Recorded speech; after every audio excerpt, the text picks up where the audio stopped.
અલ્પશ્રુતમ શ્રુતવતામ પરિહાસદામ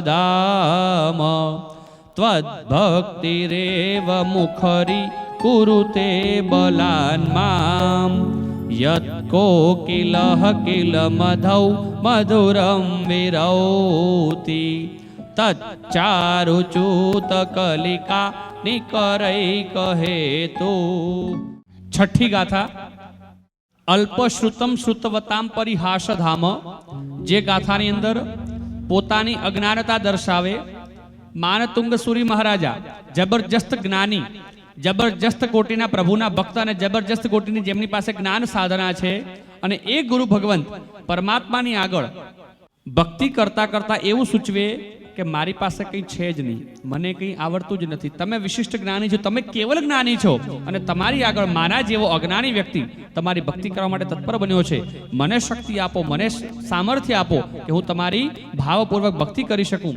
છઠ્ઠી ગાથા, જે ગાથાના પ્રભાવથી અનેક વિદ્યાઓ સિદ્ધ થાય અને વાણી સંબંધી કદાચ કોઈ દોષ હોય તો એ દોષને દૂર કરાવનારી એવી આ છઠ્ઠી ગાથા છે, જે યાદ શક્તિ વધારે, ભણવા સંબંધી આપણું જે લક્ષ્ય છે એ લક્ષ્ય વધારી આપે અને સાથે સાથે ભણવાની ઈચ્છા વધારે એવી આ છઠ્ઠી ગાથા છે।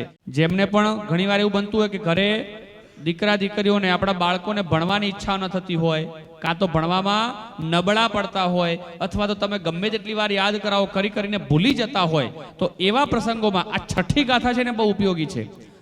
જો ફાવે તો એમને બોલતા શીખવાડી અને એમના મુખેથી એમને આનો પાઠ કરાવવો જોઈએ। તમે દિવસમાં ભલે 1 વાર કરાવો, 3 વાર કરાવો, 5 વાર, 7 વાર, 9 વાર, 11 વાર, જેટલું પણ વધારે કરાવી શકો ને, માત્ર છઠ્ઠી ગાથા, એક જ ગાથા જેટલી વધારે બોલી શકે એટલી બોલાવી જોઈએ। કદાચ એ બોલી શકે અથવા તો યાદ કરી શકે તેવી પરિસ્થિતિમાં નથી, માનો કે મંત્રો અઘરા છે, શબ્દો અઘરા છે, નથી યાદ કરી શકતા, આપણે યાદ કરી એમને સંભળાવીએ છીએ તો આ છઠ્ઠી ગાથાના પ્રભાવે એમની ભણવાની રુચિમાં વધારો થાય, યાદ શક્તિમાં વધારો થાય અને એમનું રિઝલ્ટ જેમાં તમને અનેક રીતે વધારો અનુભવી શકો, તમે મેળવી શકો છો, એવી આ મજાની ગાથા છે।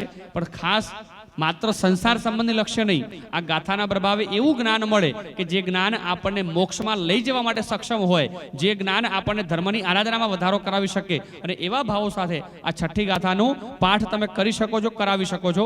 મજાની ગાથા છે, જ્ઞાન સંબંધી આપણી સર્વ ખામીઓને દૂર કરનારી ગાથા છે, તો દરેક વ્યક્તિ આનો ઉપયોગ કરી અને જ્ઞાનની વૃદ્ધિ કરો। આદિનાથ મેં તો પકડ્યો તારો હાથ, મને દેજો સદા સાથ હો,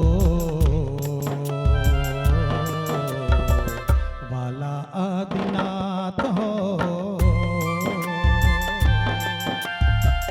આવ્યો તુમ પાસ લઈ મુક્તિની આસ, મને કરશો ના નિરાશ હો,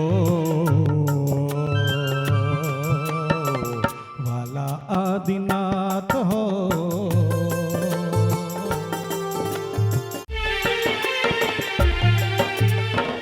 તારા દર્શનથી મારા નયનો ઠરે છે, નયનો ઠરે છે, રોમે રોમે આ મારા પુલકિત બને છે, પુલકિત બને છે।